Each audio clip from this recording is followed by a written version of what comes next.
காலை மன்னா பிப்ரவரி 2.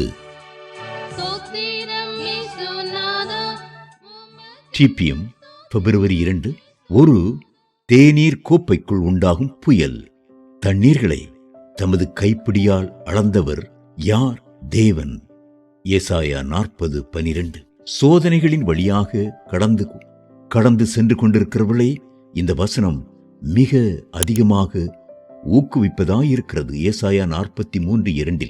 நீ தண்ணீர்களை கடக்கும் போது நான் உன்னோடு இருப்பேன், நீ ஆறுகளை கடக்கும் போது அவைகள் உன்மேல் புரளுவதில்லை என்று கூறப்பட்டிருக்கிற வண்ணமாக சோதனைகள் தேவனுடைய வசனத்தில் தண்ணீர்கள், புயல்கள், வெள்ளங்கள் போன்றவற்றுக்கு ஒப்பிடப்பட்டுள்ளன.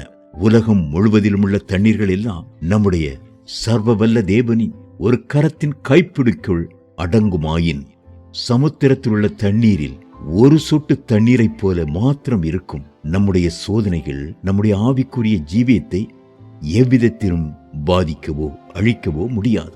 நம்முடைய சோதனைகளை எல்லாம் ஒரு தேநீர் கோப்பைக்குள் உண்டாகும் புயல் போன்றவையே. அருமையான தேவ பிள்ளையே, உன்னை ஒரு பலத்த கரம் தாங்கிக் கொண்டிருக்கிறது என்பதை நீ ஒருபோது மறந்து விடாதே.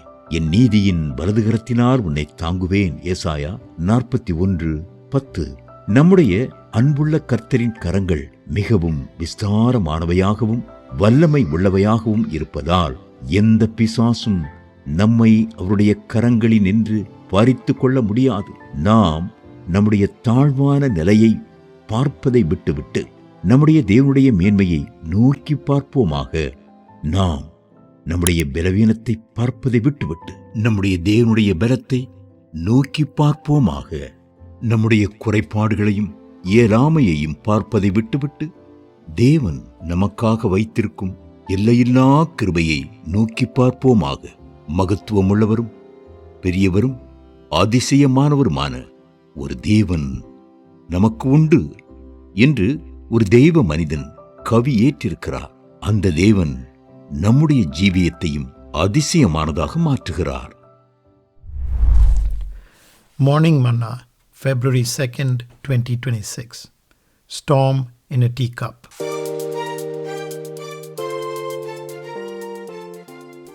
Who hath measured the waters in the hollow of his hand?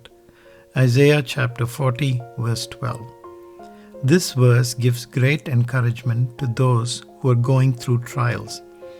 As we know in the Word of God, trials are compared to waters, storms, floods, etc., as in Isaiah chapter 43, verse 2. When thou passest through the waters, I will be with thee, and through the rivers they shall not overflow thee.